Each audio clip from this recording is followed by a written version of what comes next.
There was a supreme devotee of God. His name was Narayana. Listen very carefully. Narayan Das Ji also had great love for Vrindavan. And the love of Vrindavan possessed him so much that he began living in the Gopi mood. And what kind of Gopi mood? He would dress up, apply a bindi, put sindoor in his hair parting, and kept long hair, He wore anklets on his feet, bangles on his hands, and wearing a lehenga, all dressed up beautifully. He would not go in front of anyone. After preparing his Gopalji, adorning him, and offering bog, he would dance before him. He would not show it to anyone, except his Thakurji. He would only let his Thakurji behold his dance. He would dance, sing, delight him, and then, while dancing, he would prepare the offerings, offer the royal bog, dinner, and breakfast. He performed the Ashtam Leela of Thakurji and offered Ashtam Bhog, but he never gave up his service of dance and song. But gradually, the Vaishnavas began to seek him out. People started going to his hut, so he would let the Vaishnavas sit. He said, "You all are like Thakurji yourselves. I can dance in front of you. Everyone, look here carefully. Can you hear my voice?" He was dancing. The fame of his dance spread so much that once a very distinguished dancer came and someone told him, "Brother, we have a sadhu here. He does not dance in front of anyone. You should see his dance for Thakurji once." So when that great dancer saw his dance, he said, "Maharaj, I perform in great royal courts. I have never seen such a dance until today." Everyone said, "Brother, he dances only for Thakurji." But that dancer informed an emperor that there is a Mahatma in Vrindavan. He said he becomes a gopi and dances before his Thakurji, dancing while singing. I have never seen such a dance until today. The emperor became determined that he must see his dance since. And if ancient kings desired something and didn't get it, they would even be ready to kill. He sent his soldiers and said, "The emperor has called you to dance. Either come, or if you refuse, we will burn down your hut. We will snatch away your Thakurji, and then you will never be fit to dance again." Such a situation arose. He began to weep before his Thakurji. He said, "Lord, my dance is not to please anyone else. What a situation you have put me in. If I go, I offer my dance as an offering, prasad, to you. It will become impure, Jahotha. If someone else tastes it, it will become leftovers, uchish. And how will I offer back to you something that has been tainted? And if I don't go, they will burn down my hut. They will snatch you away. He is a king, powerful. I won't stand a chance against him." He kept weeping all night before his lord, Thakurji. Meanwhile, the Lord appeared in his dream. And appearing in the dream, the Lord said, "What is the problem with you dancing there?" He said, "I dance only in front of you. That's all. Take me along. Place me there. Dance while looking at me. Forget about the king."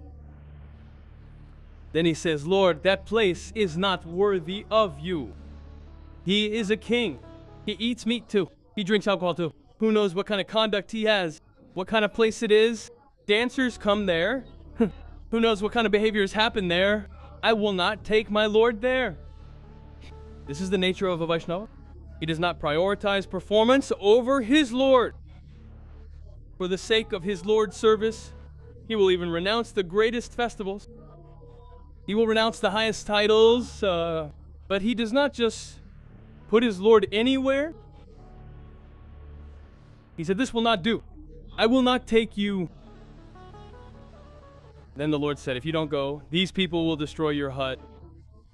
Then he said, "If you cannot even do this, then what kind of God are you?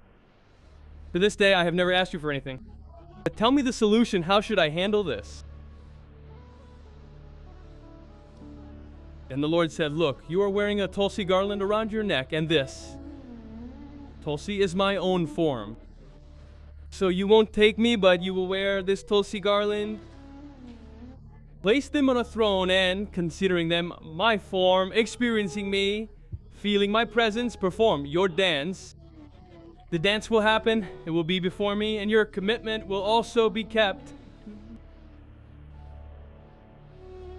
Narayan Das Ji said, Lord, are you sure this tulsi is yours? He said, absolutely, it is 110% my form. Go. Narayan Das Ji went, and reaching the king, he said, Maharaj, for this large tulsi garland I wear around my neck, please give me a seat. I will place them down and then dance, otherwise they will cause a distraction. After placing them on the seat, as soon as he began to dance, the thought that it was just tulsi never even crossed his mind, that it is merely a garland. He began to think that it is Shyam Sundar himself. Thinking of Shyam Sundar, as he started spinning while dancing, he would look after every turn, and as he spun rapidly and began to whirl instead of tulsi, he started seeing the living, tri-bending, lovely Shyam Sundar himself. Till today, he had danced in his hut, but the Lord had never manifested so directly. But today, in that court, the Lord appeared directly. Why? Pleased by his devotion, the Lord manifested. And as soon as the Lord appeared, while spinning and whirling, he gave up his life right there and merged into the Lord. What is the meaning behind saying Narayan Das? For the residents of Vrindavan and those who worship in Vrindavan, often worldly conduct is not their priority. For them, righteousness, Dharma is not primary. For them, wealth, artha is not primary. For them, desire, kama is not primary. For them, even liberation, moksha is not primary. For them, only love, prem is primary. If you people from our side go, what will you say? Where are you going? They say, we are going to Barsana to have a darshan of Radharani. But if you ask a true Brijwasi where they are going, they say, we are going to Barsano to have a darshan of Ladli Ji. What will they call her? Ladli Ji. Why? Love becomes the priority. They do not talk about the divine principle there. If you ask a true Vrindavan resident where they're going, we're going to have a darshan of Radharamanji. But a true Vrindavan native will say, we are going to have a darshan of Sri Lalji. Let me tell you one more thing. The more advanced devotees of Vrindavan will say, we are going to have a darshan of Shriji. Shriji. In our Vrindavan, we call the Lord Shriji, we call Kishoriji Shriji, and we call the Lord Shriji. If someone says Shriji, understand that it refers to the divine couple. Shriji is not just Kishoriji alone. Shriji means both the Lord and Kishoriji. Shri means Radharani, and who is Ji? They say Lalji. Shriji. In Vrindavan, love is primary, not righteousness, wealth, desire, or liberation. Naraji Maharaj is explaining this very thing to Ved Vyasji Maharaj, that Vyasji, in all the scriptures you have written, you have emphasized righteousness, wealth, desire, and liberation. You have not yet emphasized the supremacy of love. That is why your mind is restless. Proclaim the supremacy of love. Prioritize love. And Ved Vyasji Maharaj asks, what should I say about prioritizing love? Then Narada Ji says, Nashit Padam Hare Yaso Jagat Pavitram Pragranita Karhichit Tadvayasam Tirtham Ushanti Manasa Nayatrahasa Niramanti Ushikaya.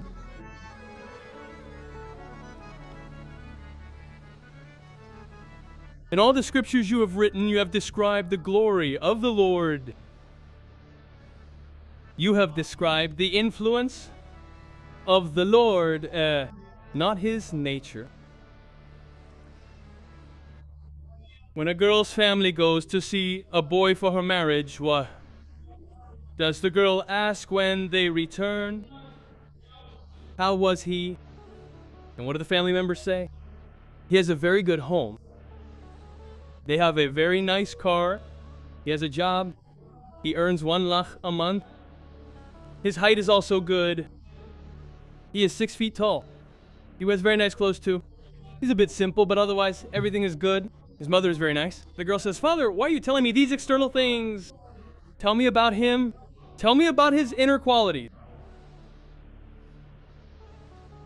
Only those impressed by external influence are swayed by it. But a lover is swayed by nature. They do not need the priority of influence. Love happens because of nature, not because of influence.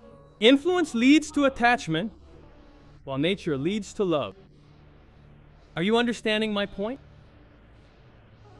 If you are in love with someone and somewhere their influence is attracting you, then that is not love. It is called attraction. Love happens because of nature. And let me say one more thing. Where there is love, no matter how the nature is, it feels dear. It feels good. Look at the children of mothers in the world. Some are beautiful, some are plump, some are thin, some are tiny. But a mother finds her own child good no matter what. Whether they are dark, fair, fat, small, thin, frail, or sick, it doesn't matter. It doesn't matter. But to the mother, they are dear because their influence or external appearance does not attract the mother. A mother's heart is connected to her child. Similarly, O Vyasji Maharaj, all the scriptures you have written describe influence, and through influence, people seeking attachment will be pleased, but true lovers will not be satisfied. By hearing and reading these scriptures of yours, those seeking the fulfillment of desires will be pleased. Those performing rituals and sacrifices will be pleased. Those seeking worldly fruits will be pleased. But how will those whose only wealth in life is love be pleased? For them, you will have to describe the nature of the Lord.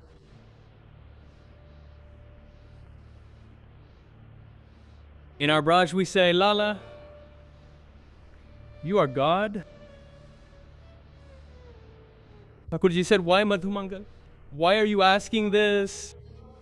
He replied, "No, I heard that when Gargacharya came, he said, 'Yashoda Maya, your son has qualities like Narayana, and your actions make it seem like you might be God.'" Then Thakurji said softly, "Madhumanga, shall I tell you something?" He said, "What?"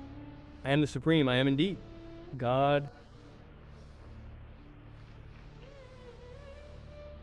"Are you truly God?" He said, "Yes." Lala, I will tell everyone that you are God." Thakurji said, "Yes, tell them." Merumangal went and created a stir among all the friends. He said, "Let me tell you something." They asked, "What?" "Our Lala, he is God." Hearing this, half of them started laughing. And the other half took sticks and said, "Show us, where is your God?" Thakurji came out from the grove today. He came out with great style. Humangal, bow down. I am God.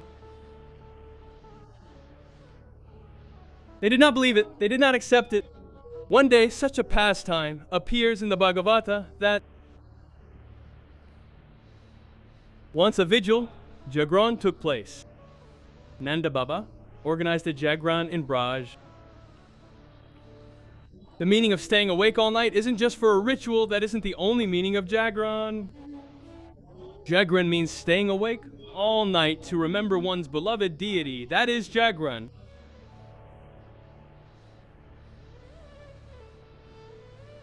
The Jagran continued all night long. During the time of the vigil, as it approached Brahma Muhurta, back then, there were no clocks. He guessed, and Nanda Baba felt that it was Brahma Muhurta. I should go take a bath. And as soon as Nanda Baba entered the Yamuna,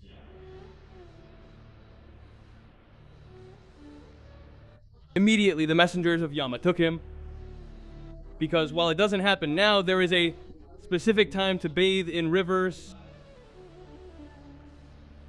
If you bathe in a river before the Brahma Muhurta, that is the time for the gods. At that time, the gods come to bathe. One should not bathe at that time. And bathing in rivers after sunrise is meant for demons. Therefore, one should not bathe in the night. One should only bathe during Brahma Muhurta. And while there is a concept of bathing 3 times a day, the first bath of a human must be in Brahma Muhurta. That is what the scriptures command. So Nanda Baba went during the god's time, and as soon as he reached the river to bathe, the Gandharvas captured and took him away. When Nanda Baba did not return for a long time, everyone went and told Thakurji. So Thakurji went, entered the Yamuna, reached the Gandharva realm, rescued Nanda Baba from there, and brought him back. As soon as Nanda Baba returned, all the residents of Braj rounded him. Everyone look here. All the Brajwasis asked, Baba, where did you go? You left at night and now you have come out. Madhumangal Sridham said, Baba, tell us this. How did you breathe for so long? Where did you go inside? Baba said, brother, 2 deities caught me and took me away. Yeah. I bathed in the divine realm. They asked, then? He said, nothing. There were huge palaces, big and tall deities, so beautiful that you would keep looking. I had a vision of Indra. I saw all the deities there. Then, Baba, what did you say next? Just then, the little one, Lala, arrived. And as soon as Lala arrived, everyone started bowing to him. Everyone bowed at his feet. Everyone started taking his blessings. The Gandharva started performing his arti. Listen to the whole story. All the Brajwasis are looking sideways. This Lala. Are they worshipping him? Are we worshipping him here? Indra? Yes, Thakurji. Standing right in front, he said it is not just you who worshipped. Everyone in the 3 worlds worships. Everyone asked Baba, was he really worshipped there? He said yes. Now Thakurji's fame grew even more.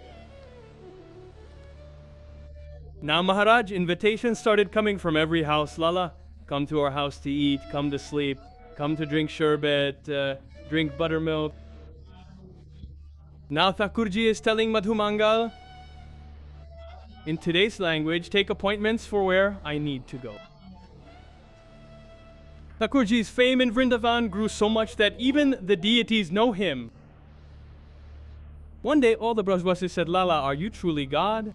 Tell us the truth, swear, and tell us if you are truly God. Thakurji said, if I tell you that I am God, then what will you do? Will you worship me? Lala, we won't worship you, just forget that. But we have one wish. He asked, what? We want to see Vaikuntha once. What is Vaikuntha like? Lala, if you are truly God, then show us Vaikuntha once. Thakurji said, everyone hold my hands. The cowherd boys held Thakurji's hands. He said, close your eyes. As soon as they closed their eyes, Thakurji took all the cowherd boys and reached Vaikuntha directly. Yes, brothers, everyone open your eyes. As soon as they opened their eyes, they saw huge golden gates and Jaya and Vijaya. The royal gatekeepers were standing there. As Thakurji arrived, everyone started cheering and chanting in his honor. The doors opened, flowers were being showered, Chennai music was playing, Mirdang drums were beating. Beautiful music was resonating all around. All the gods and goddesses came rushing forward. Some were arriving bearing lotuses. Some were bringing garlands. Some were carrying sacred rice. Some were offering incense and fragrant stick. The praises of Thakurji were being sung. Madhumangal and Sridhama all said, Lala, at least introduce us.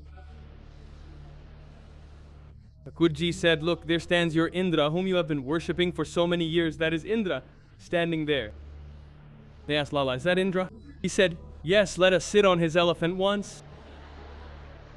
Thakurji said, hey Indra, come here, bring your elephant along. The elephant, Airavata, arrived. The elephant of all. The cowherd boys climbed on top of it. Thakurji took them around and showed them the entire Vaikuntha. They got down and said, Lala, this is a magnificent elephant. Let's take it to Vrindavan. We'll keep it with us and roam around. Here, the Airavata elephant has many trunks. Its form is wonderful, and it is pure white in color.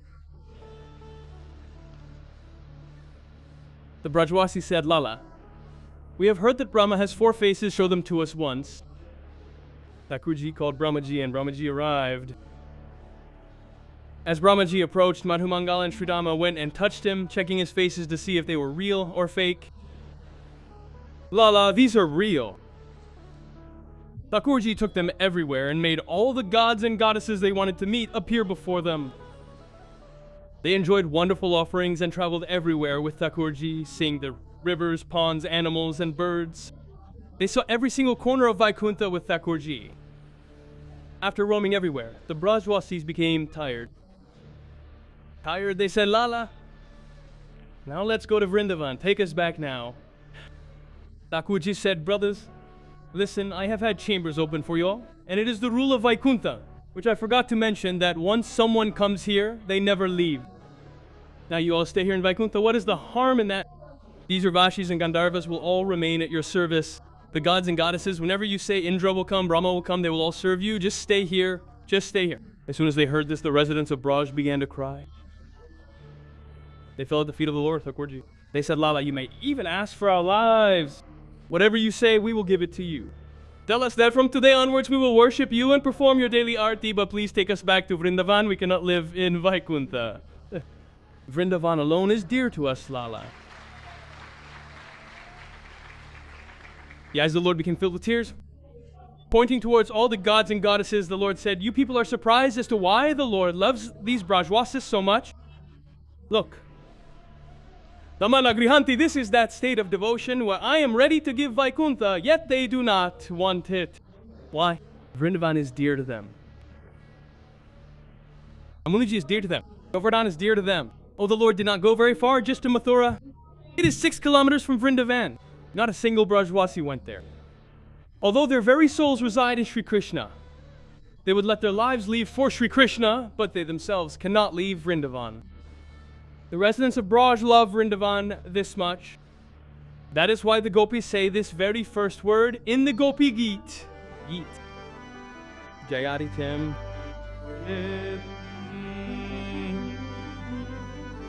Janmana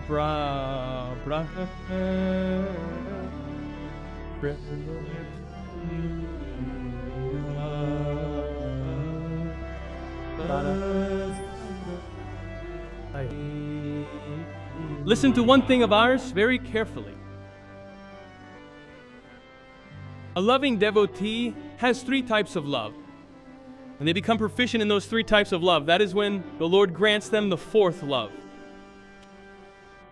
The first is love for the name. If they hear the Lord's name, they should lose their sense of self. The name does not only mean that a kirtan is going on somewhere. The story Katha is also the name. A Katha is happening in the court of Ulasnagar, and you are sitting at home enjoying yourself. This can never happen with a loving devotee. They will become restless. At such a distance from me, how many Vaishnavas came today? Even though I hadn't said I would meet them, yet so many people came today. From where all? 3 hours away, 2 hours away, 4 hours away. Why? This is love for the name. You would leave 100 of your tasks, but you cannot leave the Lord's Lila and Katha. The first love is for the name. The second love is for the Lila. Love means as soon as a divine play, Leela, is narrated like the Vaikuntha Darshan. Leela, we just heard your eyes closed and you can see it unfolding, how Thakurji is going, how Madhumanga might have held his hand, how he sat on Indra's elephant, Airavata, and how all the residents of Braj started weeping to return to Braj. This Leela should instantly manifest in your mind. This is love for the Leela. Love for the divine name, love for the Leela, and love for the divine abode. If someone says, I am going to Vrindavan, such a feeling should arise for them. How fortunate they are going to Vrindavan. If someone says, I am coming back from Vrindavan, then the feeling should arise that I should perform their a arti with pearls. I have come from Vrindavan. Such is the affection for the divine abode. If these 3 types of love manifest in your consciousness for the name, for the Leela, and for the abode, then Thakurji himself bestows the 4th love. Love for his form. Love for his true self. Thakurji reveals his own form to you. Love for his form means he manifests himself right before you.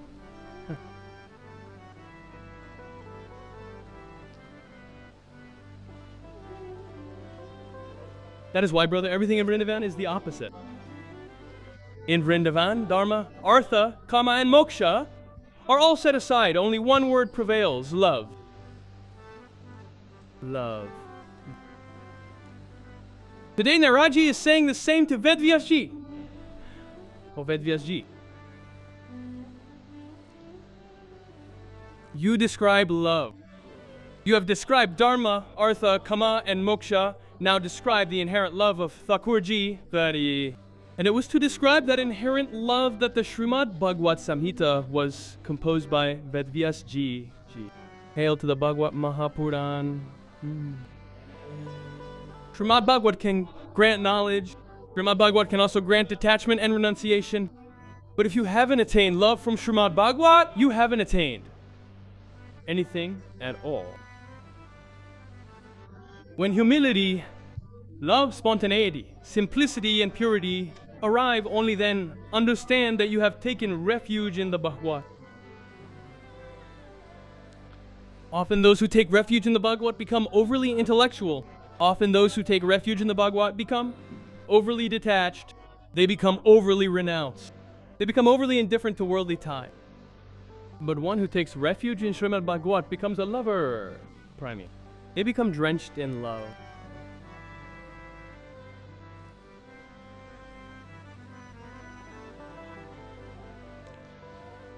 Vedvyas Maharaj composed the Bhagavad. And after its composition, he thought, now, how do I take this story of Bhagavad to every home and every person? Then he imparted the knowledge of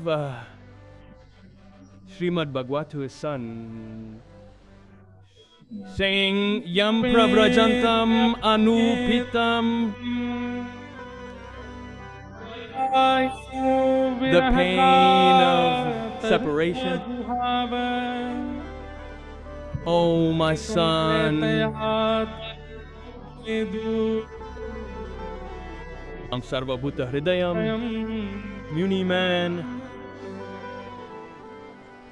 In our Vrindavan, I don't know why, Vrindavan keeps coming to my mind today. More. Regarding our Vrindavan, the scriptures of the Gaudiya Vaishnava tradition describe Vrindavan as paradoxical.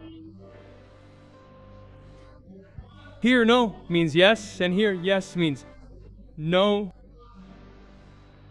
And while speaking on this subject, they say that Thakurji called the gopis to the Ras by playing the flute. And when the gopis arrived, leaving everything behind to come, then Thakurji, what does he say? Welcome, O fortunate ones. What dear thing can I do for you? Is everything well in Braj? Tell me the reason for your arrival. He himself played the flute. Thakurji calls the gopis by playing the flute, and one day, during the Chirharan, he gives an invitation. I will meet you on Ras Purnima, that is, Sharad Purnima. He gives the invitation, and when the gopis leave everything and come running, what is he saying then? Tell me the reason for your arrival. The gopis say, we don't understand your words, Shri Krishna. When you say yes, it means no, and when you say no, it means yes, meaning you called us. And today when we have come, you are saying, tell me the reason for your coming. Oh, coming. Oh, one should not meet another man at such a late hour. Go back to your respective homes. The gopis say, you called us then, and now we have come. Now you are refusing. Now that you are refusing, should we take this as a yes or a no? Vrindavan, brother, is not something to be understood easily.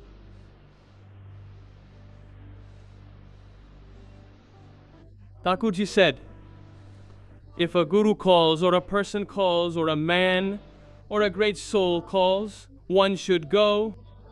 You were swayed by the flute's call. You took the sound of this flute as an invitation.